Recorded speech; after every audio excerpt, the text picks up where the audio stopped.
Engravidei, como é que é? Engravidei, pari cavalos e aprendi a voar sem asas. Exatamente. Caramba, isso é toda uma saga. É uma saga. Realmente. Um espetáculo que foi criado a partir vamos dizer, de constatação de situações de vida de diversas mulheres, é isso? A gente partiu do depoimento de mais de 60 mulheres negras 60 em São mulheres Paulo. Negras. E aí, a partir do depoimento delas e dos estudos teóricos da companhia sobre a afetividade e o impacto da escravidão na forma de amar dos brasileiros, é que a gente construiu o espetáculo. O impacto da escravidão na forma de amar dos brasileiros. Exatamente. Porque a constituição do amor para os negros durante a escravidão era muito diferente do que esse conceito de família que a gente tem, né? As famílias eram separadas. Às vezes então nunca mais se viam. Exatamente, você não constitui uma família com uma mulher, seus filhos. E as noções de família para muitas dos países africanos é completamente diferente do que essa noção de mãe, pai, a parte essa questão da escravidão. Além disso. Além disso. Porque os filhos geralmente eram criados por toda a comunidade, coletivamente. E uma mesmo... coisa, os índios também têm um pouco isso, né? Quer dizer, o filho é da tribo, né? As crianças são da tribo. Não eram todos claro, que pensavam dessa forma, mas tinha isso. Além disso, os que nasciam aqui, que já tinham outra visão, porque viam um outro tipo de relacionamento. Uma outra forma de sociedade, de organização. Eles não podiam constituir as suas famílias. Claro que existem exceções, existem famílias, e depois, no final lá da escravidão, você já tem famílias constituídas. E, além disso, o homem negro escravo, geralmente, fazia com os seus filhos ou com os outros uma coisa de força que ele aprendia com o seu feitor. Que trazia, e tal, exatamente. Tá. E então a gente tem um jeito de amar, uma constituição afetiva. Essa história toda se reflete, vamos dizer, no comportamento e na forma de amar de hoje. Exatamente. Como as mulheres negras que aprendem desde muito cedo que você tem que ser forte, é a primeira coisa, né? Então, quando acontece uma situação de racismo na escola, por exemplo, a mãe fica tão brava e vai resolver. E muitas vezes esquece de abraçar, de dizer isso vai passar, porque você precisa resolver. Então, naquele momento, você aprende que você precisa ser forte e que o seu emocional precisa ser escondido. Como os escravos que precisavam esconder suas emoções. Essa necessidade da força vem de uma série de situações, vem da contingência mesmo, daquela situação de vida. Exatamente. Né? Assim como você não pode, o amor te deixa frágil. Né? E os escravos não podiam mostrar sua fragilidade, não podiam mostrar que eles estavam se relacionando com aquela mulher, né? Eles tinham que disfarçar a afetividade. E isso é um impacto até hoje, não só no amor entre os negros, mas principalmente porque a cor da pele no Brasil, ela influencia muito as nossas relações, né? E tem um outro componente aí, vamos dizer que muitas vezes a negra, a escrava, era propriedade do senhor da fazenda, né? Para uso e deleite. Uso e deleite, exatamente. Então a gente tem uma isso causava um impacto também do lado de cá. Uma miscigenação marcada também pelo estupro, né, e pelo uso do corpo. Fora isso, a gente tem dados hoje, né, que mostram que a mulher negra é geralmente mãe solteira, né, então ela cria seus filhos sozinha, ela é preterida em relação às mulheres brancas, porque a gente tem aí a mulher branca foi eleita, né, como o modelo de beleza, o padrão de beleza. Então, essa mulher negra se sente deslocada no mercado afetivo, né? Então, a gente tem várias questões. Várias questões.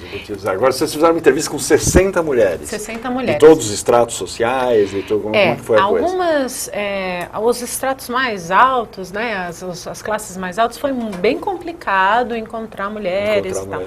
Mas a gente conseguiu falar com mulheres de diversas profissões e tentamos, né, tem um múltiplo. Então a gente falou com mulheres desde o sistema prisional, donas de casa, pessoas na rua, atrizes, amigas militantes, mulheres catadoras. A gente falou com bastante gente, moradoras de rua. Né? A gente tentou falar com um número bem grande. E aí, quer dizer, claro que vocês não colocam as 60 mulheres em cena, mas o que aparece ali é um recorte E muitas vezes numa mulher você tem várias. Tem ali, várias, né? Exatamente. Até porque tinha muitas coisas em comum. A questão do engravidei, pari cavalos e aprendi a voar sem asas. Exatamente. Nós juntamos palavras de um poema da Maria Teresa, que chama Aparição.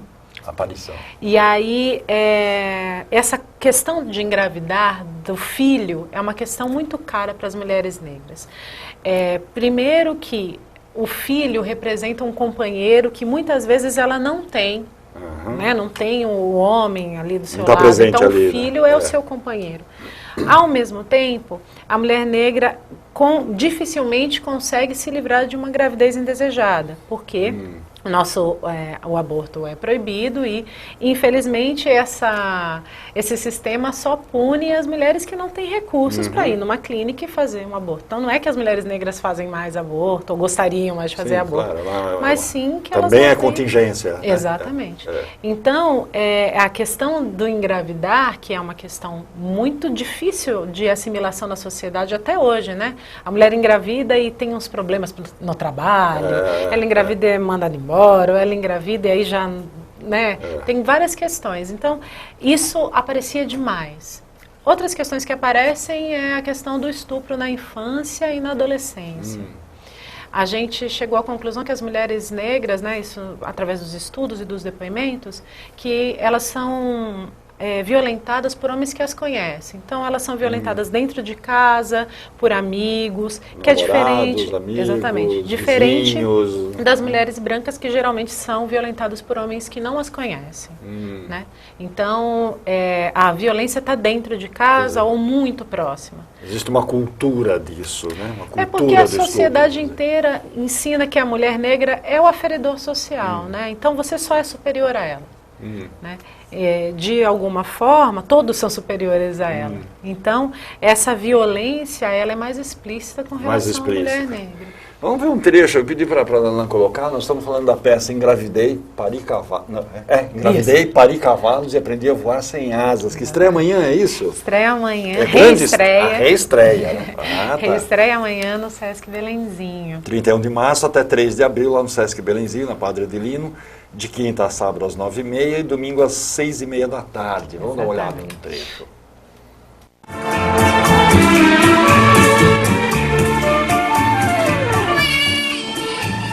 Ela não tinha ajuda de ninguém quando o marido a espancava.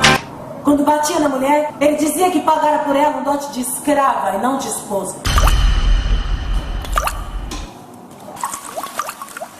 Ela sonhava que era uma linda sereia que morava numa lagoa de água turva. Até que um dia, o seu pai tirou a boneca dos seus braços e começou a usar o seu corpo.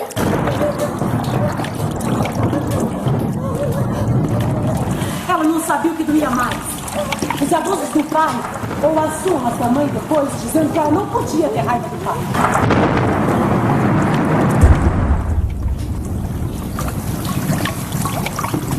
O tempo não estanca o jogo da minha vida.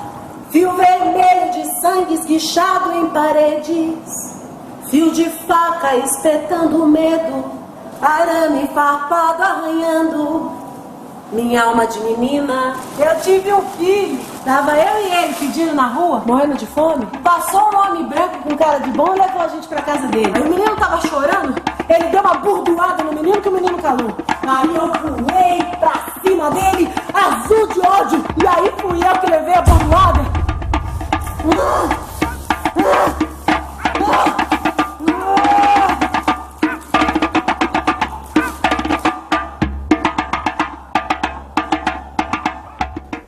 Está vendo ali, alguns dos personagens. Quantos personagens você interpreta na peça? São 5 personagens. 5 personagens. A peça foi criada com 6 atrizes, né? E essas 6 atrizes, cada uma fazia um personagem. E aí, em algum momento, a gente decidiu que a gente traria tudo para uma única pessoa. E aí, a plateia é que costura a linha que une a vida dessas personagens. E é uma ambientação única ou cada personagem tem uma ambientação diferente? Exatamente. É uma só. Uma ambientação única. É um único lugar.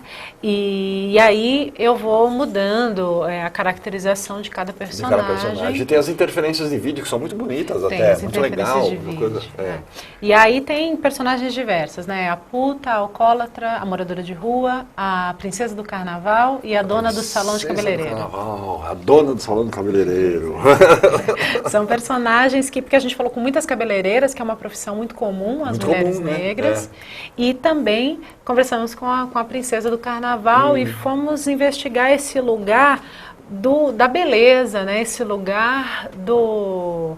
ela também teve uma das moças entrevistadas que era atriz, então a gente falou desse lugar de foco, do glamour, né? Desse lugar do glamour e também do sonho e da sua realidade, né? De como isso é muito curioso que para o carnaval, por exemplo, que era uma festa predominantemente negra, vamos dizer assim, sim. A grande maioria era negra, e uma festa muito popular no povo, quer dizer, à medida que isso vai ganhando holofotes, vai ganhando importância, inclusive financeira, quer dizer, como capital, como gerador de capital, gerador de receita, esse povo mais humilde vai se afastando e o negro também vai se afastando. Vai sendo tirado, né? Exatamente. Aí você vira que é um movimento que a gente vê em muitas coisas, por exemplo, até na exploração imobiliária, por exemplo, né? Sim. Quer dizer, determinada área que era uma área degradada, a iniciativa privada chega, remodela aquilo se torna uma área desejada por todos e a população que estava ali é expulsa. Como o bairro da Liberdade, como o Bexiga, um monte, né? Um monte de lugares, né? Exatamente. E aí essas mulheres, de alguma forma, a gente entende que elas têm várias coisas em comum, né? Cada uma delas, mas cada uma lida com a gravidez ou com essa questão da afetividade, como essas mulheres amam e como elas lidam com seu amor de forma diferente, até porque as mulheres têm diferentes idades. Diferentes idades. A puta é uma senhora, a alcoólatra é uma mulher de meia idade, a princesa é muito jovem, então cada uma tem uma... Deixa eu te fazer uma pergunta, você acabou de ter um filho. Acabei de parir. Acabou de parir. No vídeo, aliás, eu fiz a peça grávida. Quando eu vi o vídeo, até achei que era um enchimento, alguma coisa, porque a personagem estaria grávida e tal, né? Acabou calhando, né? Acabou calhando. Conseguir transformar em monólogo exatamente no momento que você identifica entre essa vida real de ter o seu filho e as coisas que você colocou na peça, por exemplo? É interessante que eu digo que eu só sei fazer mulher, né? Eu tenho duas meninas. Você tem duas meninas. E essa questão feminina, né, é muito presente ali. E quando você está com a barriga, as coisas que são ditas e como você se relaciona com o seu próprio bebê é muito intenso, né? E as pessoas também, a plateia também levava isso como uma coisa muito significante, significativa para o espetáculo, né? É claro que a minha relação com a gravidez é bem diferente da maioria daquelas mulheres, claro. Mas existem algumas pontes, né? Com relação à minha primeira gravidez, à minha primeira filha. E também com as coisas que eu decidi para a minha vida a partir da gravidez, tal, né? O que essa criança representa na minha vida. Então, tem uma personagem, por exemplo, que busca na filha forças para se recuperar. Então, aliás, é bastante comum esse tipo de coisa. Comum, quer dizer, o filho acaba sendo um apoio, exatamente. Né? Acaba sendo um estímulo para levar e de alguma forma, a peça é uma tentativa da gente ver a possibilidade de voar. Nem todas as personagens conseguem voar, porque às vezes a sua asa foi cortada ou ela ainda não pôde nascer. Mas é possível voar, né? Então a gente quer que as pessoas vislumbrem essa possibilidade. Vamos ver mais um trechinho aí, o programa está no fim, mas dá tempo de a gente ver um trechinho curto do Engravidei, Pari Cavalos e Aprendi a Voar Sem Asas. Aquilo foi muito estranho pra mim. Se meu pai me achava tão linda negra, por que ele gostava tanto de mulher branca? Conforme eu fui encontrando as respostas, eu fui entendendo quem eu era.